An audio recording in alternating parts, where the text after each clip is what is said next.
저의 지난 세월을 한번 쭉 이렇게 되짚어 보면 정말 온 마음을 다해서 열망하던 이거 이루지 못하면 막 죽을 것 같던 그런 타는 목마름으로 그 갈망했던 순간들이 제 인생에 몇 번 있었는데요.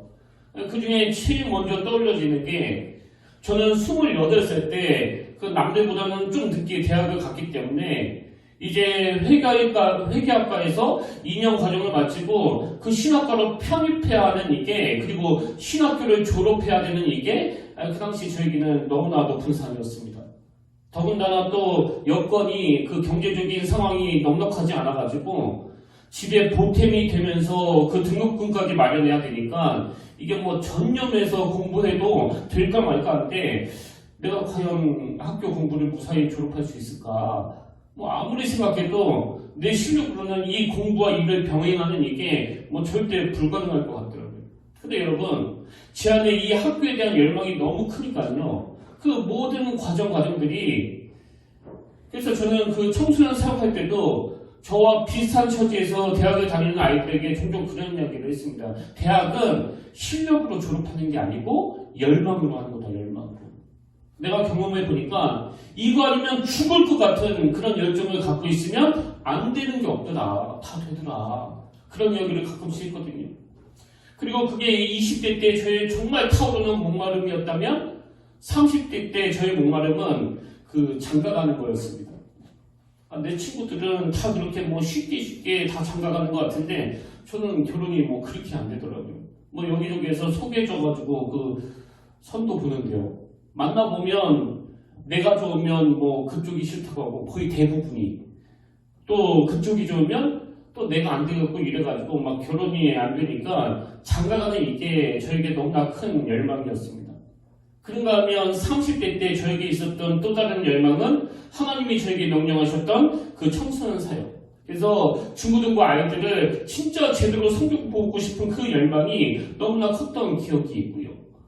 이제 40대가 돼서는 내가 섬기고 있는 이 평택교회가 진짜 건강한 교회가 됐으면 좋겠다. 여기에 제 온 마음이 쏠려 있다는 걸 제가 지금 경험하고 있습니다. 아마 여러분도 저처럼 인생에서 그렇게 열망하던 순간들이 다 있으셨을 텐데요. 여러분도 다 아시지만 그렇게 꿈꾸던 일들이 이루어졌을 때, 그 열망이 드디어 이루어졌을 때 그 기쁨은 뭐 이루 말로 다 못하는 거 아닙니까? 저는 그 신학교에 들어가게 됐다는 소식을 운전하고 있는 와중에 들었는데요. 그 차 안에서 막 너무나 기쁘니까 뭐 심장이 터질 것 같더라고요. 그 열망이 이루어졌을 때의 그 기쁨. 드디어 그 장가가게 됐을 때의 그 기쁨. 그런데 제가 이번 주에 그렇게 열망하던 순간들을 쭉 돌아보니까요. 그 열망이 이루어지게 됐을 때의 기쁨도 이게 저에게 너무나 강렬하게 남아있지만 그런 목표들을 향해서 달려갔던 그 과정들. 나는 어떤 일이 있어도 이 관문을 반드시 통과해야 된다. 그러면서 달려갔던 그 과정들이 사실은 이게 저희 고통이 아니라 지금은 제 안에 너무 행복했던 순간으로 자리 잡고 있고 그 퍼즐 조각처럼 지금의 저를 만들어준 그 기쁨이 되더라는 거예요. 그리고 제가 여러 번 말씀드렸지만 저희 집이 저 중학생 때 쫄딱 망해가지고 뭐 지하 기도원에서도 살고 뭐 집이 막 들끓는 그런 파잣집에서도 살고 또 쌀이 떨어져서 온종일 굶어했던 그런 시절이 있었거든요. 이번에도 아버지 장례를 치르면서 가족들이 모여 뭐 이런저런 이야기를 하는데 제 동생이 그런 이야기를 하더라고요. 한 번은 그 집에 쌀이 떨어져가지고 형하고 자기하고 쫄쫄 굶고 있었는데 그리고 엄마는 뭐 그 당시 또 뭐 그 식목살이를 하느라고 뭐 한 달에 한 번밖에 집에 못 오시니까 이 두 형제가 뭐 이러지도 못하고 또 저러지도 못하고 있는데 아버지가 온종일 굶고 있던 저와 동생을 그 집 앞에 있는 그 고깃집에 데리고 가시고요. 뭐 저도 그때가 선명하게 기억이 나거든요. 막 신나게 이게 웬 고기야. 밥이 떨어지니까 이상하게 고기를 먹네 그러면서 너무나 맛있게 먹었던 기억이 나는데요. 같은 상황을 겪었던 제 동생은 제 기억에는 없는 처음 듣는 이야기를 하더라고요. 그게 뭐냐 하니까 그때 우리가 막 정신없이 이 고기를 먹고 있을 때 동생이 아버지를 딱 보니까 아버지는 그 맛있는 고기에 손도 안 대시고 자꾸 그 벽에 걸린 그 메뉴판과 그 식탁 밑을 막 번갈아 가면서 쳐다보고 계시더라는 거예요. 아마 아버지가 그 수중에 돈이 별로 없으셨나 봐요. 그 식탁 밑에서 꾸깃꾸깃 접힌 그 2만 원도 안 되는 돈을 보시면서 혹여나 이 음식값이 더 나올까봐 걱정하고 계시는, 그래서 자식들이라도 더 많이 먹이려고 정작 당신은 음식에 손도 안 대셨다는 그 이야기를 하는데, 저는 그 이야기를 들으면서 막 마음이 막 고통스럽고 막 아프고 외롭고 그런 게 아니고요. 저에게는 그게 아버지의 기쁘신 사랑을 느끼는 그런 행복한 순간이 되더라고요. 그리고 그 이후에도 우리 가정이 그 어려운 시절을 지나 조금씩 나아지는 그 모든 과정들을 함께 나누면서 참 많은 만감이 겹쳐있는데요. 무엇보다도 제가 너무 기쁜 게 뭐냐, 저의 3남매 모두가 다 그 시절이 아주 행복한 추억으로 자리 잡고 있더라고요. 제가 오늘 왜 이렇게 말씀을 시작하는가 하면 우리 예수님께서 비슷한 말씀을 주시는 겁니다. 6절에 누가 행복한지 아니? 의에 줄이고 목마른 자, 의에 줄이고 목마른 자, 그가 행복한 자야. 그들이 배부를 것이니요. 근데 여러분, 이 의에 줄이고 목마른 자 할 때 여기 나오는 줄이고 목마른 이게요, 사실 얼마나 강렬한 단어인지 모릅니다. 여기 나와 있는 줄이고 이 단어는 헬라어로 페이나우라는 단어인데요. 이게 그냥 엄마 좀 배고파요 이럴 때 쓰는 단어가 아니고요. 이 페이나우라는 단어는 굶주림으로 고통당하는 상태, 막 죽을 것 같이 배가 고픈 상태, 이게 페이나우예요. 그런가 하면 여기 나오는 목마른 이 단어는 헬라어로 디프사우라는 단어인데, 이 단어 역시도 목이 좀 마르네, 엄마 좀 물 좀 주세요 이럴 때 쓰는 단어가 아니고요. 타는 목마름으로 고통당하는 상태예요. 그러니까 의에 줄이고 목마른 자는 복이 있다 할 때 이 상태는 이루어지면 좋고 아니면 할 수 없고 이게 아니고요. 제가 아까 말씀드렸지만 신학교를 편입해야 된다, 그리고 이 대학을 졸업하고 수련복에 합격하지 못하면 그 다음 스텝이 다 망친다, 이건 내가 나한테 가로막는 그 관문이다, 이건 무조건 통과해야 된다, 이렇게 타는 목마름으로 이걸 이루내지 못하면 죽을 것 같은 마음의 상태, 이 갈망하는 상태를 표현한 거예요. 그래서 주님이 지금 이 갈망하는 마음을 막 강조하시기 위하여 이중적으로 이 강렬한 두 단어를 쓰고 계시는데요. 저는 이번 주 이런 말씀들을 쭉 정리하면서 그 목표를 향하여 열망하며 막 달려가지만 수없이 넘어지고 수없이 좌절하고 수없이 낙심하고 그러면서도 또 일어나 달려가고 있는 그 과정들이 내 생애에 참 행복했던 순간 중에 하나라는 걸 깨닫게 된 거예요. 마음에 추구하는 게 있고 이 마음에 소원이 있는 인생. 그래서 제가 오늘 글에 보니까 벤자민 플랑크가 이런 말을 했습니다. 대부분의 사람들이 25 이후에는 영혼 없이 그냥 살아가기 바쁘다. 그러나 본능적으로 아무 열망 없이 삶을 살아간다면 그것은 사는 것이 아닌 영명에 가는 것일 뿐이다. 여러분, 대부분의 사람들이 25살 이후에는 영혼 없이 그냥 살아가기 바쁘다는 이게 뭘 의미하겠습니까? 올해도 많은 사람들이 그저 하루하루 밥벌이 하는데 바빠가지고 아무런 추구하는 거 없이 그 영혼 없이 살아가고 있다는 거 아닙니까? 그리고 그게 바로 사는 것이 아니라 영명에 가는 것이라고 한다면 여러분, 이런 상태야말로 도저히 방치할 수 없는 그 재앙 중에 재앙 아닙니까? 그런 의미에서 저는 오늘 여러분들이 이렇게 하나님 앞에 예배를 드리기 위해 아침에 일찍 일어나 준비하고 나오시는 거 참 귀하다고 생각하는데요. 일주일 동안 일하느라고 온몸이 막 쑤시고 아프고 머리도 지끈거리지만 그럼에도 불구하고 이 자리에 오신 분들은 이런 열망하는 마음이 있었기 때문에 오신 거 아닙니까? 그리고 종종 전화로 목사님 설교 영상으로 잘 듣고 있습니다. 그 영상으로 예배 드리기 위해서 하루 종일 기다리고 있습니다. 이런 이야기를 듣고 있는데요. 그렇게 해서라도 이 예배에 동참하려고 하시는 건 이 열망 없이는 안 되는 거거든요. 이미 여러분 안에 이 잠재된 열망이 다 있단 말이에요. 그렇기 때문에 우리는 이 팔복 말씀을 나누는 내내 하나님, 내 안에 이 잠재된 이 열망이 결집되게 해주시고 그래서 이 열망을 가지고 내가 인생을 한번 불태우기를 원합니다. 그래서 그저 하루하루 아무런 열망 없이 밥벌이 하기 위해서 살아가는 게 바로 우리를 향한 그 사단의 전략이라는 걸 우리가 인식하면서 또 두려워하면서 항상 이 열망을 가지고 달려가야 되는데요. 여러분 열망을 갖는 것도 중요하지만 더 중요한 게 뭐예요? 그 열망이 어떤 열망이냐는 거예요. 여러분 잘 아시는 디모데후서 3장 1절에 보면 너는 이것을 알라 말세에 고통하는 때가 이르러 여기 보니까 이 고통하는 때가 이르는데 그 말세의 증상이 그 다음 2절에 보니까요 사람들이 자기를 사랑하고 돈을 사랑하고 그 다음에 자랑하고 뭐 이런 것들이 다 말세에 임하는 고통이에요. 고통. 그럼 왜 성경은 돈을 사랑하는 걸 또 자기를 사랑하는 걸 고통이라고 규정하느냐? 그 열망의 방향이 잘못됐기 때문이에요. 그 열망의 방향이 돈을 사랑하는 쪽으로 자기를 사랑하는 쪽으로 흘러가면 그저 오늘은 무슨 비싼 옷 사입을까 그저 오늘은 어디 가서 맛있는 거 한번 먹어볼까 이런 식으로 그 열망을 다 쏟아버리기 때문에 제가 평택교회 오고 나서 제 안에 두려움이 그거였습니다. 분명히 이 교회에 처음 왔을 때는 그 하나님의 말씀에 순종했을 때는 거룩한 열망이었는데 목회를 해보니까 자꾸 제 열망이 빗나가는 거예요. 막 사람 많이 모으고 싶고 빨리 막 성장했으면 좋겠고 이런 쪽으로 열망이 자꾸 새나갔는데 성경은 그게 말세의 증상이래요. 그게 고통의 상태라는 겁니다. 제가 지금 두 가지 말씀드렸죠.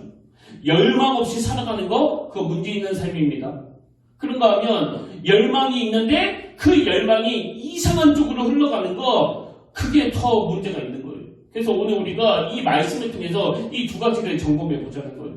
예수님이 우리에게 니들이 이 세상 사람들과는 다른 삶을 살아야 되는데 지난주에 말씀드렸듯이 이 세상 사람들과는 다른 길을 걸어야 되는데 그런 삶을 살기 위해서는 그 행복의 정의를 다 바꿔야 된다. 뭐가 행복한 줄 아니? 이 마음의 열망을 회복하는 거. 그 마음의 열망이 어떤 열망이에요? 의에 줄이고 목마른 자. 막 배가 고프고 목이 말라 죽을 것 같은데 그 죽을 것 같은 마음을 가지고 지금 추구하는 게 뭐 돈이 아니에요. 자기 사랑이 아닙니다. 의라는 거예요. 의에 줄이고 목마른 자 이런 자가 복이 있다. 저는 오늘 이 의미가 우리에게 굉장히 큰 메시지를 준다고 생각하는데요. 제가 막 그 신학교 졸업이라고 하는 그 목표를 갖고 있으니까요.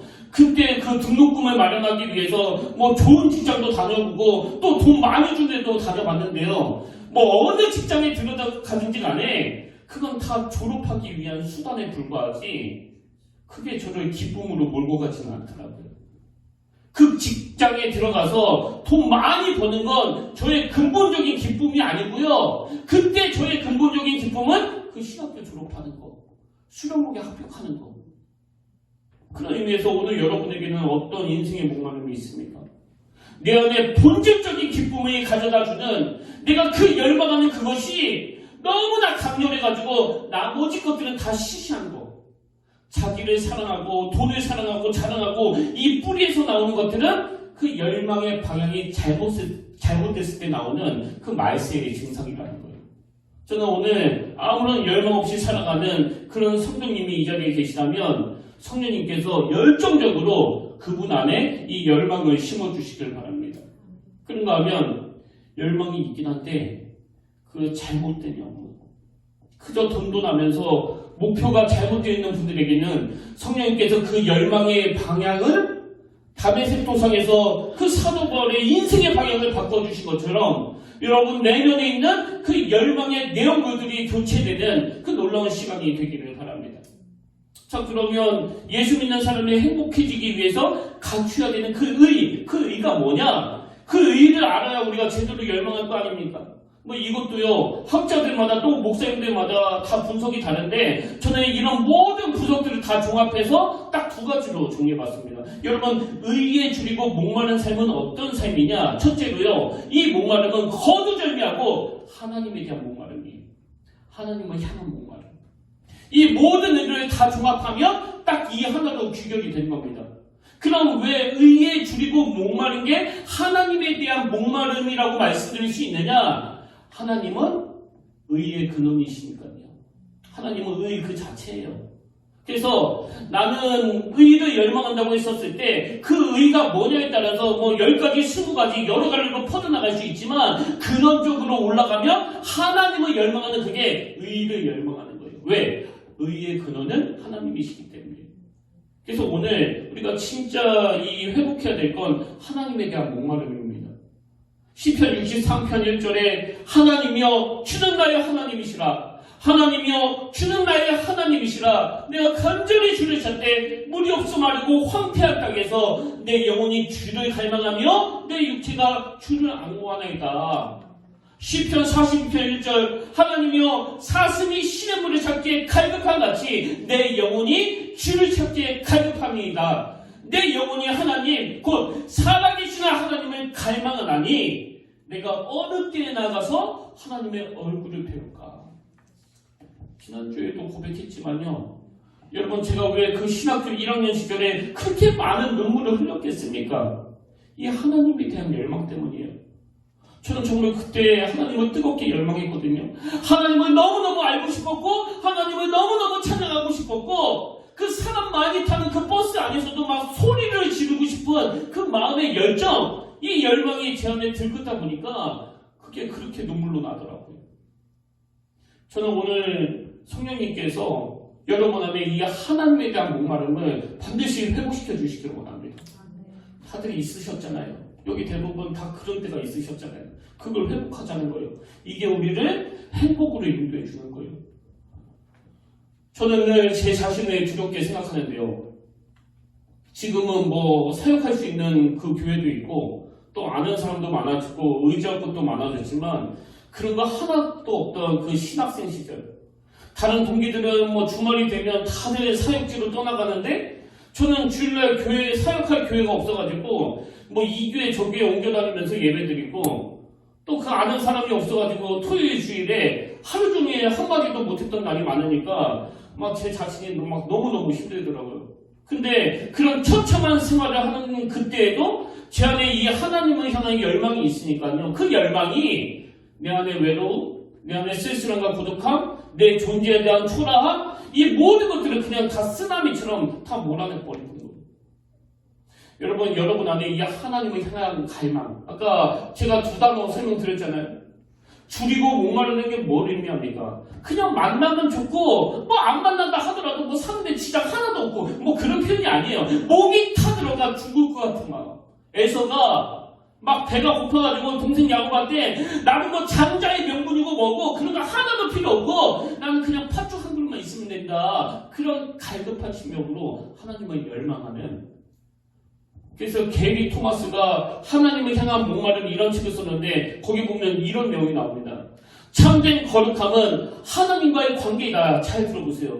참된 거룩함은 하나님과의 관계이다. 우리의 삶을 압도하는 하나님의 임재 때문에 우리는 그분의 뜻이라면 무엇이든지 하고 싶어진다. 우리의 실천이 한없이 부족할지라도 말이다.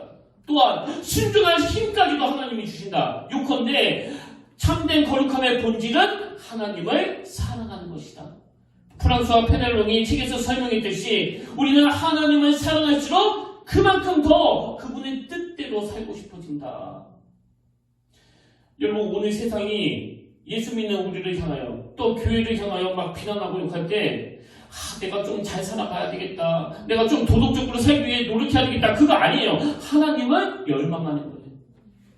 그 PD 수첩건 뭐 그것이 알고 싶다건 그런 시사 프로그램에서 막 목사들을 비난해가지고 이 세상 사람들이 아니 목사가 말이야 막 돈이나 밝히고 그러면 되겠어? 아니 목사가 말이야 어떻게 그 성추행에다에 그런 소리를 듣게 되면 뭐 나는 이제 막 그 여자 근처도 안 가야지. 막 여자가 지나가면 눈을 질끈 감아버려야지. 이래 갖고 해결되는 게 아니고요. 하나님을 열망해버리는 거예요. 하나님을 갈망하면서 아버지 목마른 사슴처럼 제가 하나님을 너무나 갈망합니다. 제가 하나님을 너무나 사랑합니다. 그렇게 열망하면 그 여성이 하나님을 형상을 닮은 그 한 인격으로 보이지 어떤 성적인 욕망을 채우는 대상으로 보이지 않습니다. 아무리 그 벌거벗고 다니는 여자를 만난다 하더라도 그것 때문에 어떤 충동을 느끼지는 않을 거예요. 이게 바로 하나님을 향한 열망이 가져다주는 그 놀라운 열매예요. 아니 목사가 뭐 돈이나 밝히면 되겠나 그래가지고 나는 사치 안 해야지 그렇게 소리 지르고 다닌다고 없어지는 게 아니에요. 하나님을 열망해 보세요. 그리고 하나님께 온 집중을 다해서 그분을 묵상하면요 놀랍게도 돈 쓸 의지도 안 생기고요. 돈 쓰러 가는 그 시간이 너무 아깝게 느껴질 거예요. 지금 게리 토마스가 하는 이야기가 바로 그런 거예요. 하나님의 임재 때문에 우리는 그분의 뜻이라면 무엇이든지 하고 싶어진다. 예전에도 한번 인용드린 것 같은데 그 존 파이퍼 목사님이 하나님께 굶주린 삶 이런 책을 썼는데 거기에 이런 내용이 나옵니다. 하나님을 향한 굶주림의 가장 큰 적은 독이 아니라 애플파이다. 천국을 향한 우리의 욕구를 무뎌지게 하는 것은 악인들의 잔치가 아니라 세상 식탁에서 끝없이 주워먹는 부스러기이다. 성인용 비디오가 아니라 밤마다 황금 시간대에 애청하는 시시한 볼거리들이다. 지금 뭘 강조하는지 아시겠죠? 그리고 또 존 파이퍼 목사님이 누가복음 14장 18절부터 20절 말씀을 인용하면서 이런 말도 합니다. 사탄이 저지를 수 있는 악이 많지만 예수님은 자신의 사랑의 잔치상에 오지 못하게 우리를 막는 것이 밭과 소와 아내라고 말씀하셨다. 하나님을 사랑하는 마음의 가장 큰 적은 그분의 원수가 아니라 그분의 선물이다. 다시 들어보세요. 하나님을 사랑하는 마음의 가장 큰 적은 그분의 원수가 아니라 그분의 선물이다. 가장 위험한 욕구 대상은 끔찍한 악이 아니라 이 땅의 평범한 낙이다. 그것이 하나님의 자리에 들어서면 우상숭배가 잘 눈에 뜨지도 않거니와 거의 구제불능이 된다. 이게 뭘 강조하는지 한번 제 입장에서 그 설명을 해드릴게요. 뭐 아무것도 없었던 가방 달랑 2개 들고 왔던 어른 목회를 단 한 번도 해본 적이 없던 저에게 그리고 한 달 이전에 매번 걱정하던 우리 평택교회에게 여러분 사실 그 기적이 일어난 거 아닙니까? 뭐 지금은 여러 미자기 교회를 섬기고 두면 그 선한 영향력을 미치는 교회가 되는데요.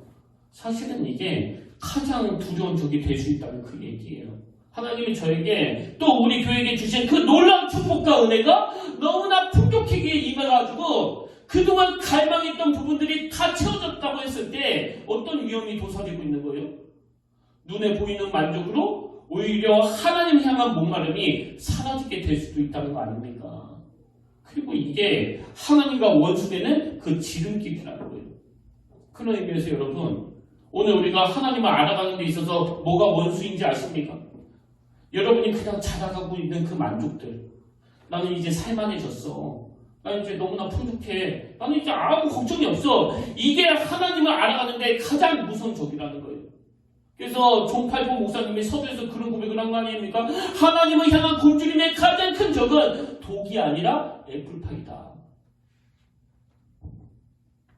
오늘 성령님께서 저와 여러분이 하나님을 열망하는 데 방해하는 그 모든 것들을 회파시켜 주실 뿐만 아니라 이 하나님 한 분만으로 만족하겠다는 이 마음의 결단까지 허락해 주시기 원합니다. 그리고 여러분이 하는 일이 혹여나 하나님을 열망하는 데 방해가 된다면요. 그게 무슨 일이든지 간에 과감하게 그 일을 내려놓게 되시길 바랍니다.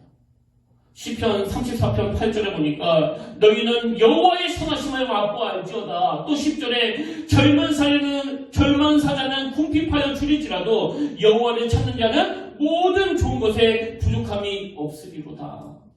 여러분 여기 시편 34편은요. 다윗이 아비멜렉 앞에서 그 미친 척하다가 쫓겨나서 지은 시인데요. 이 시의 배경이 어떻게 되는가 하면 다윗이 이제 그 골리앗을 죽인 후 뭐 하루가 다르게 그 위상이 막 자꾸 높아지니까 그 질투의 화신이 된 사울이 이 다윗을 막 다 죽이려고 하는 거예요. 그래서 다윗과 그 일행들이 막 오죽하면 뭐 피할 곳이 없으니까 그 적국인 블레셋으로 망명을 하는데요. 그 블레셋 신하들이 이 다윗에 대한 소문, 그 골리앗을 죽인 후에 생겼던 그 소문, 사울이 죽인 자는 천천히요, 다윗은 만만히로다 이 소문을 들은 거예요. 그래가지고 다윗이 혹여나 이 블레셋의 왕, 이 아비멜렉이 자기를 죽일까봐 그 목숨을 부지하겠다고 뭐 체면이고 뭐고 막 침을 질질 흘리면서 미친 척이라는 그런 상황인데요. 그런 상황에서 지금 다윗이 갈망하는 게 뭐예요? 다윗이 너희는 여호와의 선하심을 맛보 알지어다. 젊은 사자는 궁핍하여 줄일지라도 여호와를 찾는 자는 모든 좋은 것에 부족함이 없으리로다. 여러분 만약에 제가 다윗이라면 그런 비참한 상황에서 막 침을 질질 흘리면서 미친 척을 해야 되는 그런 비참한 상황에서 저 같으면 이렇게 기도했을 것 같아요. 하나님 제발 저 사울 좀 어떻게 좀 해주세요. 제발 저 사울 좀 처치해 주세요. 그렇게 기도할 것 같아요. 근데 다윗은 그런 절망적인 순간에서 너희는 여호와의 선하심을 맛보알지어다. 젊은 사자는 궁핍하여 줄일지라도 여호와를 찾는 자는 모든 좋은 것에 부족함이 없으리로다. 여러분, 다윗은 왜 이렇게 기도할까요?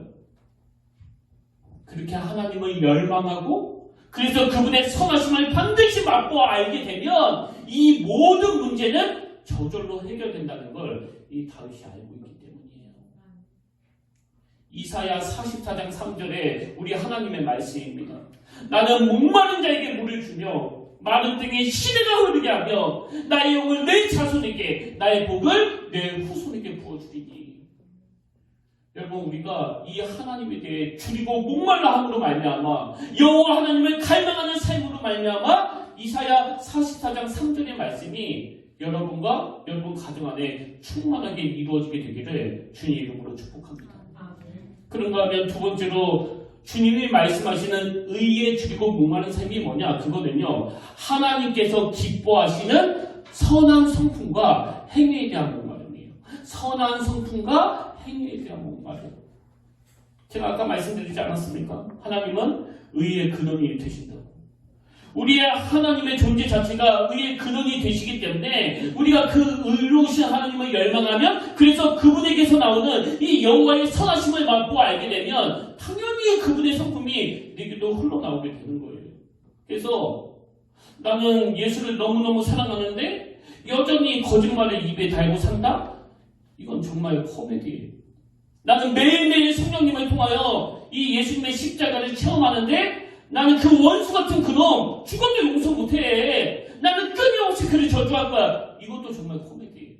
여러분, 의에 줄이고 목마른 삶은요, 그분을 기쁘시게 해드리고 싶은 그 갈망이 뭐 마음에서도 막 일어나지만 자동적으로 의로우신 여호와 하나님을, 그 선하신 그분을 뜨겁게 열망하면 그분의 성품이 내 마음에 흘러 들어오는 거예요.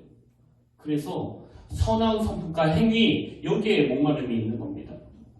뭐 다른 사람들은 그냥 막 술술 둘러대기도 잘하고 뭐 또 거짓말도 막 잘하고 그러는데, 여러분 정말 하나님을 열망하는 사람은요, 뭐 그렇게까지 변명 안 해도 되는데, 이건 내가 좀 과장했네요. 이건 내가 바로바로 수정하겠습니다. 교정하겠습니다. 뭐 이런 분들을 가끔씩 만나실 거예요. 그분 안에 하나님의 거룩이 너무나 충만하기 때문에 뭐 이 정도 거짓말을 안 하고 사는 사람이 어디 있냐고 하는 그것조차도 용납을 못하는 거예요. 이게 바로 거룩이에요. 거룩. 디도서 2장 14절에 그가 우리를 대신하여 자신을 주심은 모든 불법에서 우리를 속량하시고 우리를 깨끗하게 하사, 그 다음 보세요, 선한 일을 열심히 하는 자기 백성이 되게 하려 하시니라. 여러분, 하나님의 목표는 우리를 속량하시고 우리를 깨끗하게 하셔서 자기 백성이 되게 하시는 것인데, 그 앞에 표를 하나 달아놓은 게 뭐예요? 선한 일을 열심히 하는 자기 백성이에요. 그냥 백성 아닙니다. 또 시편 29편 2절에 여호와께서 그의 이름에 합당한 영광을 돌리며 거룩한 옷을 입고 여호와께 예배할지어다. 그냥 예배하는 거 아닙니다. 하나님의 성품인 거룩한 옷을 입고 예배할지어다. 여러분이 잘 아시는 갈라디아서 5장 24절의 깊은 의미 하나를 오늘 제가 설명드리고 하는데요. 너무나 잘 아시는 말씀 아닙니까? 그리스도 예수의 사람들은 육체와 함께 정욕과 탐심을 십자가에 못 박았느니라. 저 여러분이 너무나 잘 아시는 말씀입니다.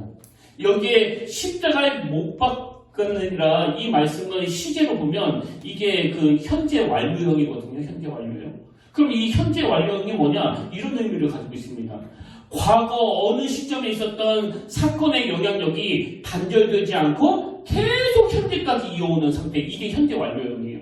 과거 어느 시점에 있었던 사건의 영향력이 단절되지 않고 지금 현재까지 계속 이어져 오는 거. 그러니까 그리스도 예수의 사람들은 육체와 함께 그 정욕과 탐심을 십자가에 못 박았느니라, 이게 지금 현재 완료형으로 쓰인다는 건 뭘 의미하는 거예요?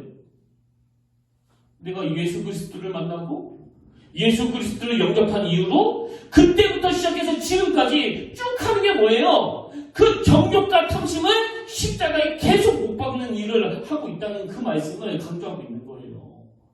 그런 의미에서 여러분은 예수님을 영접한 이후로 계속 이 육체와 함께 정욕과 탐심을 십자가에 못 박고 있습니까? 골로새서 3장 5절도 마찬가지예요. 그러므로 땅에 있는 지체를 죽이라. 그러므로 땅에 있는 지체를 죽이라. 그리고는 땅에 있는 지체가 뭔지가 쭉 나오지 않습니까? 곧 음란과 부정과 사욕과 악한 정욕과 탐심이니 탐심은 우상숭배니라. 그 음란으로 시작해가지고 뭐 우리가 다 알고 있는 것들이 쭉 열거가 되는데 이걸 죽이라는 거예요. 근데 여러분 여기 나와 있는 땅에 있는 지체를 죽이라 할 때 이 죽이다라는 단어는 헬라어로 네크로사테라는 단어인데요. 이게 영어로는 니크로시스라는 단어예요. 그리고 이 니크로시스라는 단어는 우리말로 하면 괴사예요. 괴사를 제가 사전에서 찾아보니까 생체 세포나 조직의 일부가 죽거나 죽어가는 상태, 이게 괴사예요. 그래서 지금 내 손이 괴사되고 있다? 그건 지금 손이 썩어가고 있다는 그런 뜻이에요.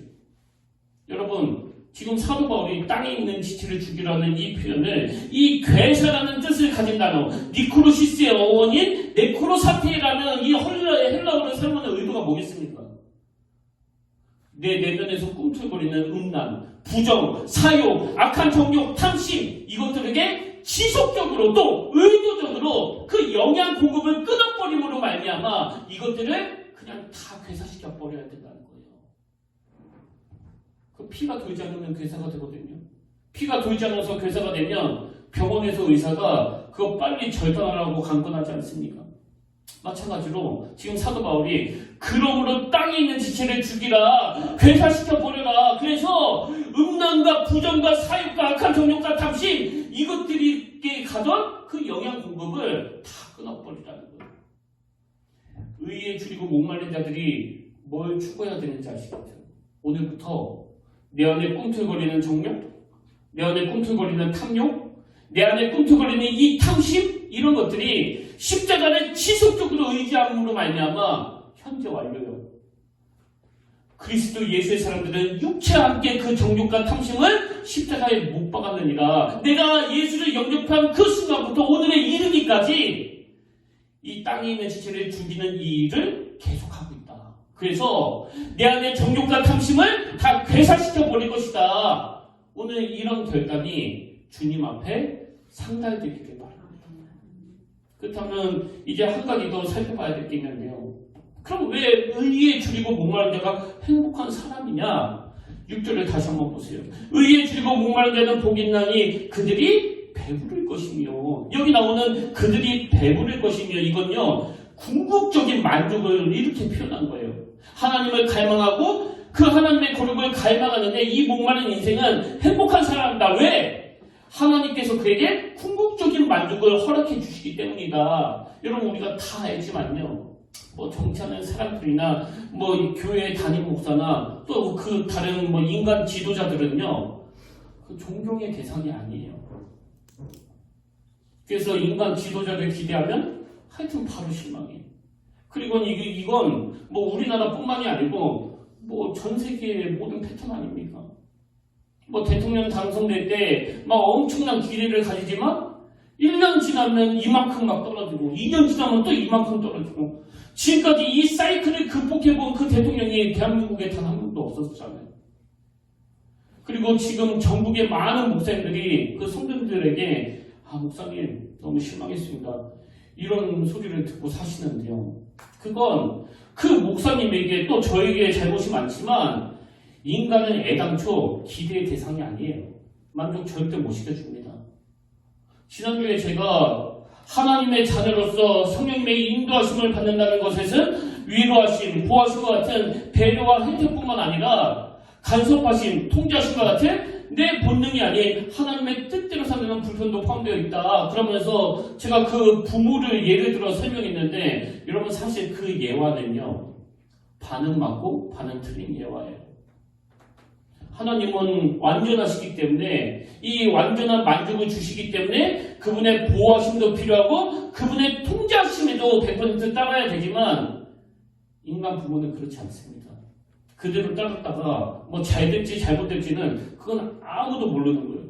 그래서 우리 부모님들이 그 자녀 교육에 있어서 절대 잊지 말아야 할 것은, 아무리 내가 경험 많은 부모라 할지라도 내가 교육하는 이게 언제든지 틀릴 수 있다는 것을 인정하면서 자녀들에게 자기 기준만 가지고 강요해서는 안 되고 지속적으로 대화를 해야 돼요.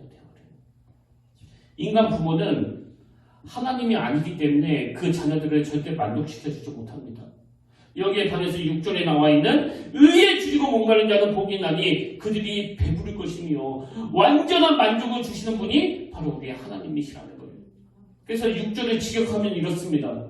행복하거나 의에 줄이고 목마른 자여 그들의 영혼이 만족될 것이다. 행복하구나 의에 줄이고 목마른 자여 그들의 영혼이 만족될 것이다.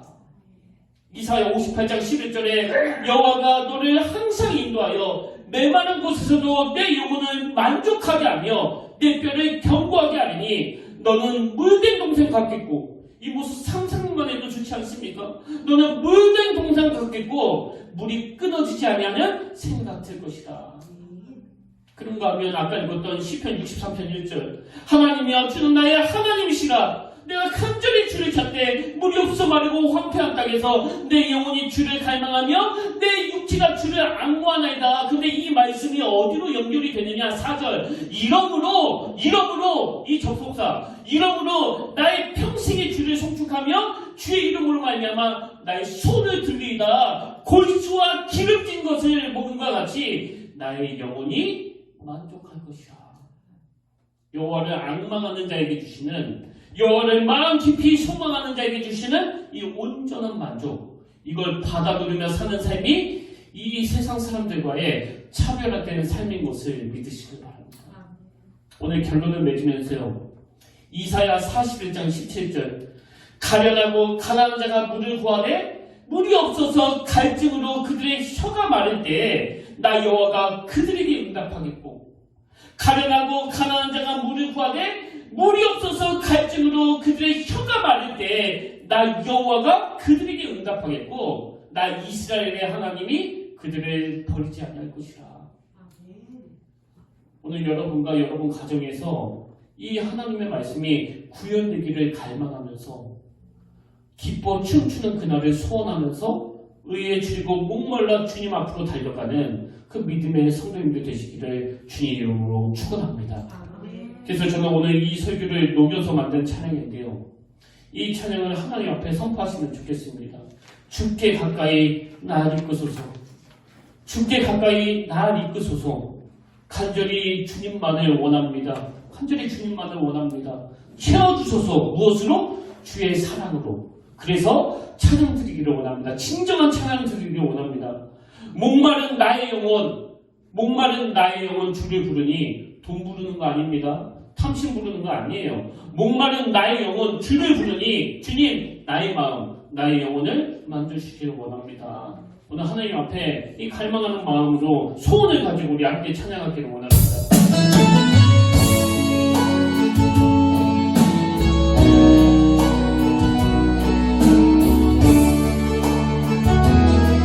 주께 가까이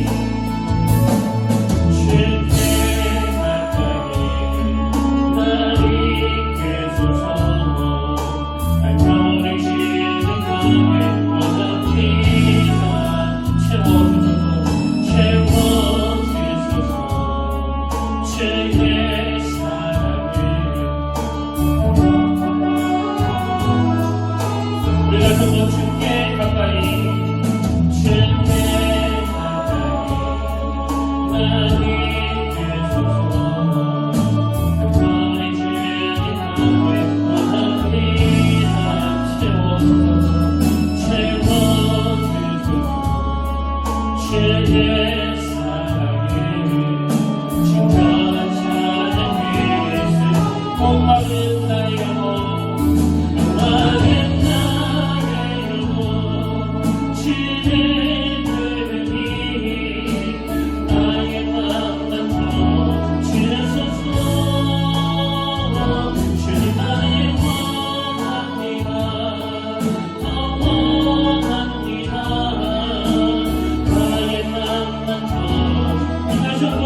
헛된 것들 그때 주님 하신 말씀 그때 주님 하신 말씀 내 심의 맘 생칠을 마셔 오 주님 채우소서 나의 잔을 높이옵니다 하늘 역시 내게 채워주소서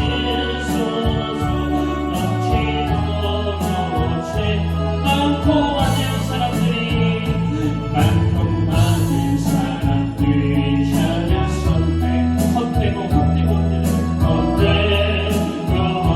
것들 주만을 감추린 몸에 세상과 바뀌게 오 주님 채우소서 오 주님 채우소서 나의 잔을 높이옵니다 하늘 역시 내게 채워주소서 넘치도록 채워 내 친구여 거기서 돌아오라 내 친구여 거기서 돌아오라 어디로 돌아갑니까 내 친구의 넓은 terreno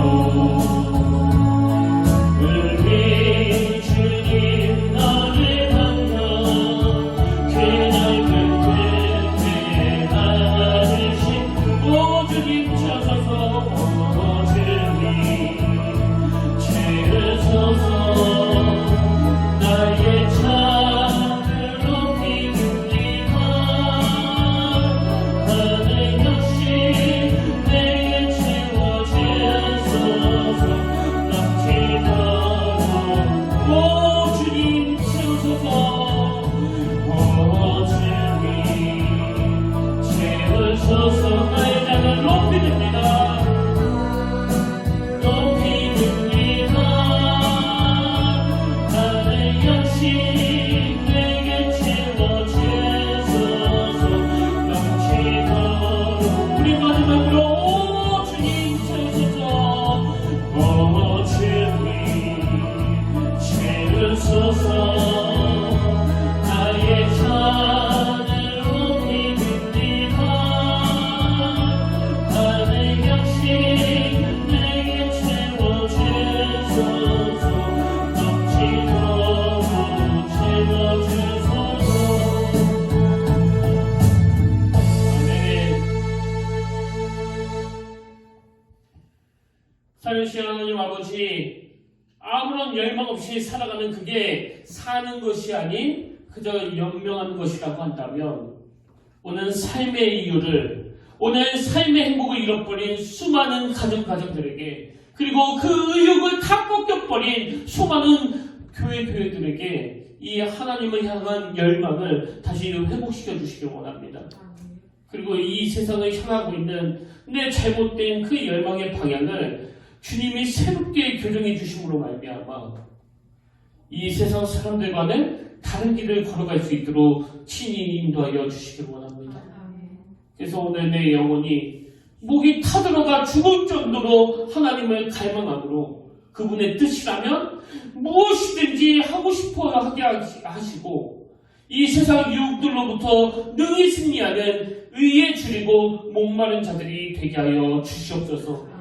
그런가 하면 하나님 그동안 하나님이 베풀어 주신 그 선물들이 언제든지 하나님과 원수가 되는 도구가 될 수 있음을 인식하면서 한편으로는 그 은혜와 축복에 감사하고 감격하게 하시고 또 다른 한편으로는 그것들이 내 영안을 가리지 않도록 하나님의 자리를 침범하지 않도록 늘 경계하면서 오늘 하나님을 열망하는 데 방해하는 모든 것들로부터 결별을 선언하며 다윗처럼 삶에서 선하신 하나님을 맛보아 알므로 말미암아 어떤 상황에서도 선하신 하나님을 신뢰하는 믿음의 자녀들이 되게 하여 주시옵소서. 이번 주도 우리 삶을 이끌어 가시는 그 의로우신 주님을 의지합니다. 그 의로우신 하나님의 일하심으로 우리의 모습 속에서 정말 주님이 기뻐하시는 그 선한 성품과 그 선한 행위가 나타나게 하여 주시옵소서. 그 은혜 길로 인도하시는 주님께 감사드리옵고 사랑이 많으신 예수의 이름으로 간절히 기도드립니다. 아멘. 우리 다 자리에서 일어나셔서 이제 오늘도 심령이 가난한 자는 복이 있나니 이 찬양 함께 부르길 원하는데요. 오늘 말씀을 기억하시면서 함께 이 찬양 부르길 원합니다.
하나님이 능히 모든 은혜를 너희에게 넘치시게 하시나니 이는 너희로 모든 일에 항상 모든 것이 넉넉하여 모든 착한 일을 넘치게 하려 하십니다.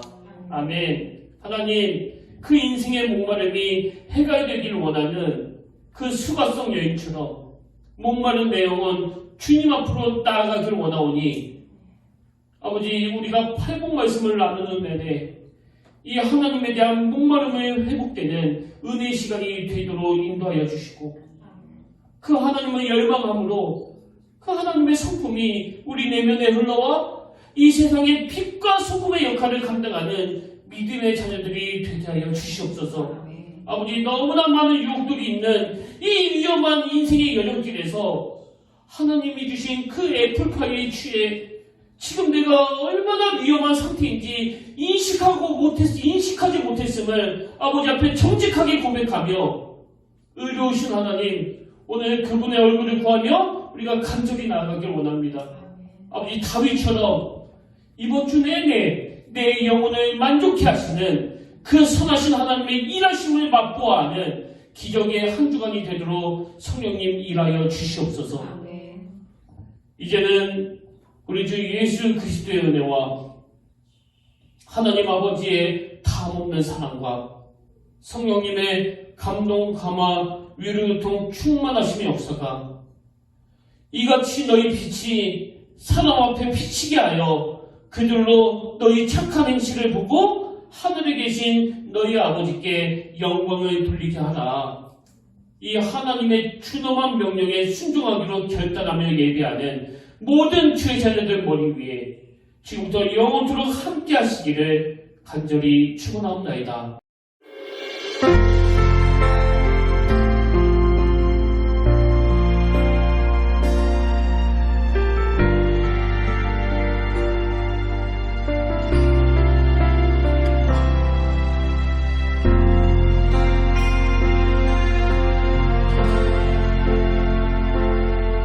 지금 서 있는 이곳에서 높임을 받으소서.